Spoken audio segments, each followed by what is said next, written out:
Random অ্যানিমেশনের কথাই বলি, যতই আমরা হেড টেড করি, বাট বাংলাদেশের অনেক মানুষ অ্যানিমে সম্পর্কে জানতে পারছে এই র্যান্ডম অ্যানিমেশনের জন্য। সেটা অন্য বিষয় যে সেই অ্যানিমেকে একদম ডিস্ট্রয় করে দিচ্ছে, যেটা নিয়ে বললাম। আপনি ওই যে আগের কনটেক্সটে ব্যাক আসবে, আপনি ফেরদৌস ভাইয়ের এক্সপ্লেনেশনটা শুনবেন, র্যান্ডম অ্যানিমেশন এক্সপ্লেনটা শুনবেন, তাহলে এটা একটা পারফেক্ট এক্সাম্পল। তাহলে বুঝতে পারবেন যে একটা অ্যানিমে ফ্যান অ্যানিমে এক্সপ্লেন করলে কেমন হয়, একটা নন অ্যানিমে ফ্যান অ্যানিমে এক্সপ্লেন করলে কেমন হয়।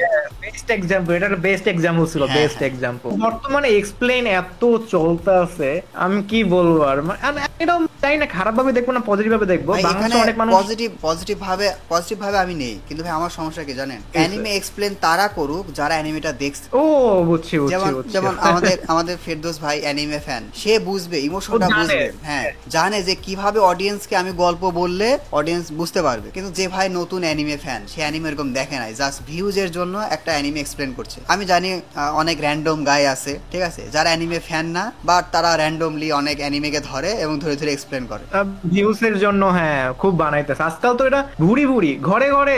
এরাও কি অ্যানিমে ইউটিউবের মধ্যে পড়ে আদৌ? না ভাই, এদের জন্য কি হয়, মানে এটা আমি কেন হেট করি বা এদেরকে কেন হেট করি, কারণ অ্যানিমে সম্পর্কে মানুষের ধারণা চেঞ্জ হয়ে যায়। ধরেন যে আমি একটা নন অ্যানিমে ফ্যান, আমি একটা অ্যানিমে এক্সপ্লেন করলাম, একটা নন অ্যানিমে ফ্যানই অবশ্যই আমার এক্সপ্লেন ভিডিও দেখবে, তো সে দেখে ভাববে ও আচ্ছা অ্যানিমে এটাও তো একটা গল্পের মতোই, এটাও তো এই যে রূপকথার কাহিনী, ঠিক আছে, এই যে করাত মানব, চেইনসো ম্যান করাত মানব, ঠিক আছে, এরকম সব অনেক কাহিনী টাহিনী দিয়ে ক্লিক বের করে। তো এরা ভাবে কি তাহলে আমার তো অ্যানিমে দেখার দরকার নাই। কিন্তু এরা বুঝে না যে তুমি যখন একটা ভিজুয়ালি দেখবা অ্যানিমে গুলার স্টোরি, ক্যারেক্টারদের ডিপ অ্যানালাইসিস যখন করবা, মিউজিক, ডায়লগ, ফাইটিং স্টাইল, এই জিনিসগুলো দেখবা, তারপরে একটা ক্যারেক্টারের ফিলোসফি যখন বুঝতে পারবা, সেখান থেকে যা কিছু শিখতে পারবা, সেটা তো তুমি পারবা না। আর হচ্ছে ওরা যদি অ্যানিমে ফ্যান হইতো, অ্যানিমে সম্পর্কে জানতো, তাহলে ওরা তোমাকে সেই শিক্ষাটা দিতে পারবে। কিন্তু যে অ্যানিমে ফ্যান না, সে তো দিতে পারবে না। আপনি খেয়াল করে দেখবেন যে, জি ভাই বলেন।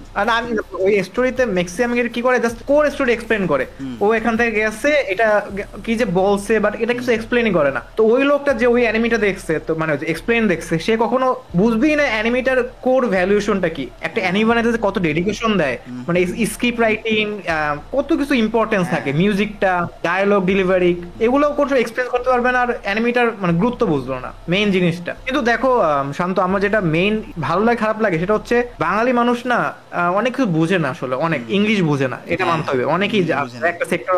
এখন আমি জাস্ট তোমার জিজ্ঞেস করতে চাই, তোমার মতে এদের কি অ্যানিমে, যারা ইংলিশ বুঝে না, এদের কি আমাদের দেখানো উচিত না উচিত না? মানে একটা আছে না কোর অডিয়েন্স, যারা মানে কেন বুঝাবো, মানে লোকাল অডিয়েন্স, লাইক সাকিব খানের ফ্যান, তো এদের কি আমাদের অ্যানিমে দেখানো উচিত? অবশ্যই ভাই, এদের কারো বেশি করে অ্যানিমে দেখানো উচিত। কারণ প্রথমত এরা ইংরেজি জানে না, বাট কিছু তো জানে, এমন না যে কিছুই বুঝে না। কারণ এখন কিন্তু ভাই বেশিরভাগ মানুষই শিক্ষিত, অন্তত কিছু তো বুঝতে পারবে। তো এরা, আমি বলছি যে সাপোজ ওই টার্গেট একটা অডিয়েন্স, একটা গ্রুপ, এরা এদের এক্সপ্লেন দেখলে কি এরা আদৌ অ্যানিমে ফ্যান হতে পারে? মানে এক্সপ্লেন থেকে মেইন অডিয়েন্স যেতে পারে? মানে আমি আগে হেড করতাম, বাট পরে ভাবলাম এক্সপ্লেন দেখে যদি এরা ফ্যান হয়, তারপর যদি অ্যানিমে দেখা শুরু করে, তাহলে ইটস এ গুড থিং। কিন্তু এটা কি হবে আদৌ? না ভাই, এটা অবশ্যই গুড থিং, এবং এটা হওয়ার সম্ভাবনা অনেক বেশি, ঠিক আছে। কিন্তু ভাই ওই অ্যানিমে গুলো ফ্যানরা ওই আমাদের মতো এরকম ডিপ অ্যানালাইসিস ফ্যান হবে না, যে ডিপ অ্যানালাইসিস করবে না যে আইজেনের বাঙ্কাইটা এরকম হলো কেন। এরা জাস্ট এনজয়মেন্টের জন্য অ্যানিমে দেখবে, ঠিক আছে। অবশ্যই অ্যানিমে ফ্যান হবে। যেমন ধরেন আমি মনে করি র্যান্ডম অ্যানিমেশনের কথাই বলি, যতই আমরা হেড টেড করি, বাট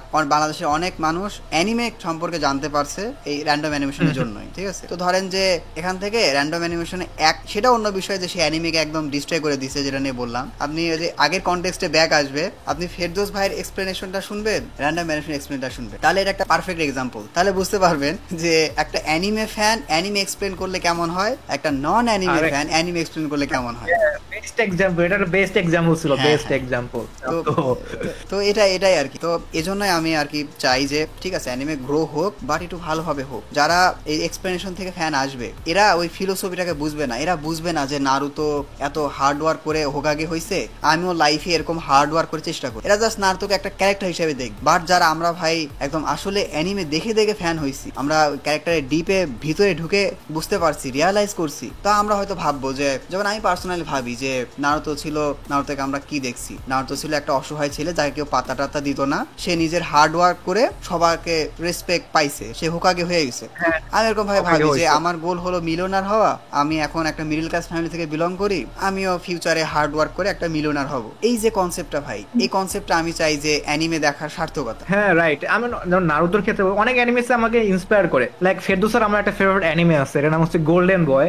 এটা মানে একটা ফানি অ্যানিমে, বাট ওই সাইডে একটা ইয়ে আছে, real man never give excuse, হ্যাঁ। এরকম একটা লাইন আছে। তো ফেরদৌসের আমি যখনই মানে কোনো ভিডিও বানাই আর বলি যে লাইফে একটা সমস্যা আছে, ও ভাই লাইন বলে real man don't give excuse, কারণ ওর সমস্যা হলে আমি এটা বলি। তো এটা বলার পর আমাদের একটা হিট করে যে না এক্সকিউজ দেওয়া যাবে না, আমাদের কাজ করতে হবে, যাই হোক কাজ করতে হবে। এরকম অনেক অ্যানিমে যে আমাদের শিখাইছে, লাইক ওয়ান পিসের মধ্যে একটা ক্যারেক্টার আছে না, ওটা ওয়ান পিস না সরি নারুতোর মধ্যে রকলি ক্যারেক্টারটা, হ্যাঁ, রকলি। যে মানে পিওর ফিজিক্যাল ওয়ার্ক করেও নিজের জায়গা স্থাপন করছে, মানে পুরো সিস্টেম ওর বিরুদ্ধে, তাও ও ফিজিক্যাল করে ফাইট করে দেখাইছে যে না আমি পারবো। কত মোটিভেশন ক্যারেক্টার ম্যান, এটা এমন তো একটা মোটিভেশন। ওয়ার্ল্ড যেখানে ভাই চাকরা ছাড়া কোনো কথাই নাই, সবার মধ্যে চাকরা আছে, সেখানে ওর মধ্যে চাকরা। বাট ওর কি হার্ড ওয়ার্ক দিয়ে জাস্ট তাইজুৎসু স্কিল করে থাস্কের মতো ক্যারেক্টার একদম উচিহা ওকে টক্কর দিছে, ভাবা যায়। যদিও পরে ভাই ক্যারেক্টারটাকে অত পোটেনশিয়ালি ইউজ করেনি, স্পেশালি নারুতো শিপুডেনে, আমি এটাতে একটু ডিসঅ্যাপয়েন্ট হইছি, বাট তারপরে কিছু করার নাই। বাট আমরা যে শিক্ষাটা পাইছি, এছাড়া এক্সপ্লেনেশন দেখবে তারা কিন্তু এই শিক্ষাটা পাবে না ভাই, এটাই হলো আমার আর কি মেইন কথা। যাই হোক,